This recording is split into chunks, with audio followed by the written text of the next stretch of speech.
Hello everyone, in this video I will show you how to make someone admin in WhatsApp group. Basically it's pretty easy, just follow the steps I do to not make any mistakes. So if you need to make someone an administrator of a group in WhatsApp, then watch the video to the end and you will learn how to do it. So first of all, open the WhatsApp and select the group we need and go into it.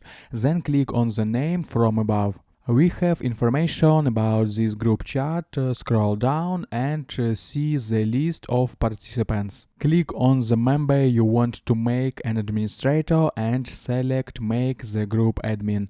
As we can see now, you two are administrators, but since I am the creator, I can remove it. That's how easy it is. Be sure to watch the entire playlist about WhatsApp on my channel or follow the link in the description. I'm sure you'll learn a lot. I hope guys this tutorial make your life a little bit easy and you like this video. Subscribe to my channel and write your comment. Goodbye. Have a nice day.